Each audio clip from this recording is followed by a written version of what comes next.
Tudo bem? Eu sou André Dick do Cinematógrafo. Eu já estou aqui para falar um pouco sobre uma das principais estreias dessa semana, Oppenheimer, filme dirigido por Christopher Nolan. A sua estreia, em termos de bilheteria, foi muito boa, assim como a estreia de Barbie, principalmente por ser um filme dramático com 3 horas de duração. O filme do Nolan, ele costuma sempre atrair um grande público interessado, principalmente no experimentalismo do diretor. O diretor gosta de muito trabalhar em IMAX e aqui em Oppenheimer não é diferente. Eu particularmente aprecio a filmografia dele, principalmente a trilogia do Cavaleiro das Trevas, o Batman Begins, Cavaleiro das Trevas e o Cavaleiro das Trevas Ressurge. Eu gosto também de alguns elementos de A Origem, mas principalmente a minha apreciação na filmografia do Nolan vai para Interestelar e Tenet, que eu acho dois grandes filmes de ficção científica, cada um com suas características. Aqui no Oppenheimer, ele acaba se circunscrevendo mais num ambiente histórico, assim como ele tentava fazer no Dunkirk, é, tentando visualizar o cenário da Segunda Guerra, aqui sob o ponto de vista do homem que criou a bomba atômica, né? No caso, o Robert Oppenheimer, interpretado pelo Cillian Murphy. O Cillian Murphy é um ator que tem uma parceria já bastante longa com o diretor Nolan. Ele fez o Espantalho na trilogia do Batman, aliás, uma interpretação excelente dele, e depois ele reapareceu como coadjuvante, por exemplo, em A Origem e em Dunkirk. O Cillian Murphy ele tem uma atuação bastante sólida, ele nunca teve um grande destaque como ator, apesar de ser um coadjuvante de talento, mas aqui ele recebe a oportunidade, talvez, da sua trajetória, e ele corresponde à altura. Ele consegue, através de um roteiro bastante complexo, acrescentar camadas de profundidade, no seu personagem. Eu também entendo que a parceria que ele estabelece com duas atrizes aqui se dá de maneira muito sólida. A Florence Pugh, ela faz a amante do Oppenheimer e a Emily Blunt faz a esposa do personagem.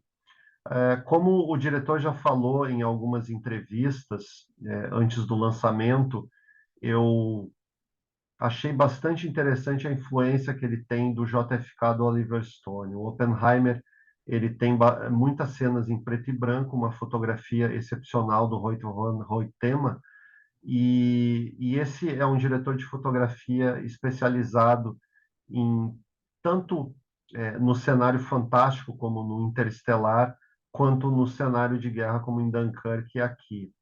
Ele consegue fazer uma apreciação muito grande de paisagens, ele consegue dar uma profundidade que aqui no Oppenheimer me lembra muito a do filme O Mestre, do Paul Thomas Anderson, do início da década passada, naquele filme com Joaquin Phoenix e o Philip Seymour Hoffman. A paleta de cores era muito parecida com essa que o diretor Nolan tenta acrescentar no seu filme Oppenheimer. Eu também percebo que algumas cenas, principalmente do Cillian Murphy com a Florence Pugh, lembram também algumas cenas do Philip Seymour Hoffman e da Amy Adams no filme O Mestre. O espectador, quando for assistir, eu peço para que preste atenção nessa semelhança, caso você não tenha assistido ao filme O Mestre, também é uma boa alternativa. O Paul Thomas Anderson, ele consegue contextualizar muito bem uma determinada época e traz toda aquela atmosfera da Segunda Guerra para a sua história. E aqui o Nolan, ele faz do mesmo modo.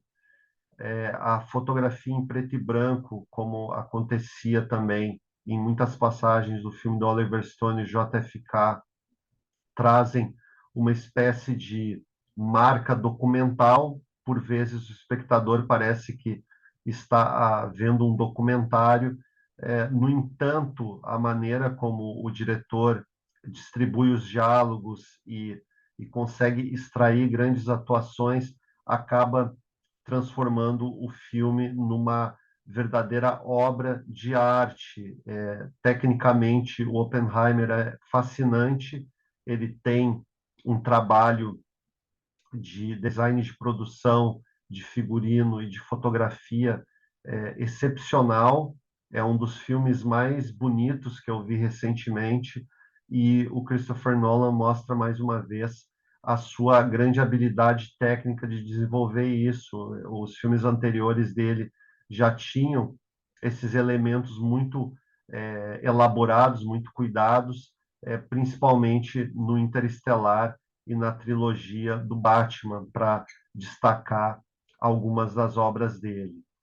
O Oppenheimer, ele também consegue sair um pouco daquele padrão de cinebiografia, apesar de mostrar como se deu essa criação da bomba atômica, ele nunca se concentra meramente nos fatos históricos, ele tenta fazer com que os personagens acabem tendo uma conexão emocional na maior parte do tempo. A única coisa que eu senti foi em relação ao terceiro ato. As duas primeiras horas passam, a meu ver, de maneira muito rápida, muito ágil. O Nolan ele consegue acrescentar uma montagem espetacular que eu não via, principalmente na trajetória dele, desde o final do Batman, o Cavaleiro das Trevas ressurge e depois um pouco no Interestelar. Aqui, a montagem das duas primeiras horas é irretocável. Eu não me lembro de um filme tão bem montado nos últimos anos nas duas primeiras horas. Mas no terceiro ato, eu entendo que o Nolan acaba extraindo um pouco da a emoção dos personagens ao fazer com que tudo se restrinja um pouco a um cenário de tribunal. Eu entendo que aqui ele tenta novamente se parecer com o JFK do Oliver Stone, mas a narrativa, a trama não tem o mesmo interesse do filme do Oliver Stone. O personagem do Robert Downey Jr. é interessante. O Robert Downey Jr. tem uma interpretação sólida, talvez seja o melhor papel dele depois do Abaixo de Zero, um filme dele esquecido dos anos 80, que ele tem uma interpretação fenomenal. Eu lembro também do Chaplin, dos anos 90, e lembro do Zodíaco. Nos anos 2000, e na década passada, o Robert Downey Jr. acabou se concentrando bastante no personagem do Homem de Ferro, e aqui ele mostra mais uma vez como ele é um ator talentoso e múltiplo. As cenas nas quais ele aparece funcionam muito bem, principalmente aquelas em que ele contracena com o Cillian Murphy. No entanto, o Christopher Nolan acaba não dando uma finalização tão interessante para esses personagens. Eu não sei, obviamente, o que o espectador vai achar, mas eu esperava um pouco mais de emoção dele. O Christopher Nolan ele trabalha muito o lado dramático, emocional no Interestelar. Depois, em Dunkirk e Tenet, ele acaba sendo um pouco mais frio, um pouco mais tecnológico. E aqui no Oppenheimer, eu sinto que a parte final do filme, que compreende a última hora, o Christopher Nolan acaba tendo esse problema. Os personagens não acabam ganhando uma dimensão tão humana quanto poderiam ter, principalmente o Oppenheimer. A maneira como o diretor mostra os dilemas, os conflitos que se passam dentro do personagem, não são, não é uma maneira tão elaborada. O personagem ele requisitava mais. Ao mesmo tempo, eu não entendi a escolha do Christopher Nolan de não trabalhar também com imagens das causas da bomba atômica aqui no filme.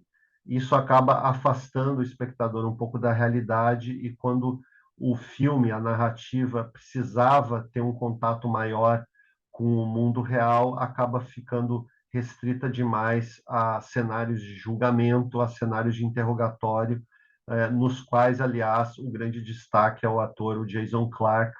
Ele tem uma atuação muito boa depois de um longo tempo que eu não via ele se destacar, inclusive a atuação dele aqui lembra, sob outro ponto de vista, bastante a atuação que tornou ele conhecido de certa maneira, que foi em A Hora Mais Escura, o filme da Catherine Bigelow.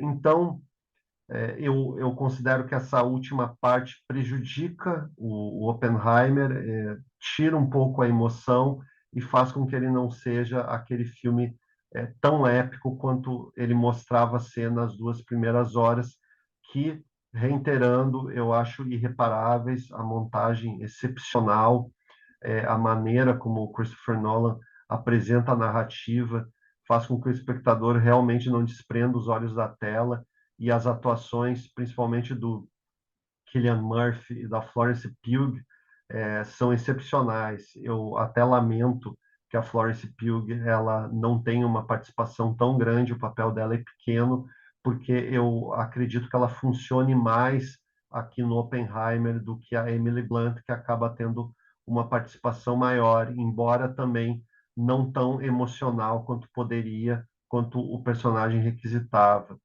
O Oppenheimer, então, sob o ponto de vista da filmografia do Nolan, é um destaque, ele prossegue aquele talento do diretor em empreender histórias interessantes, com uma narrativa diferenciada, mas aqui eu ressalto que as 3 horas de duração são excessivas, o filme ele poderia ser suprimido, principalmente no ato final, quando ele não funciona tão bem.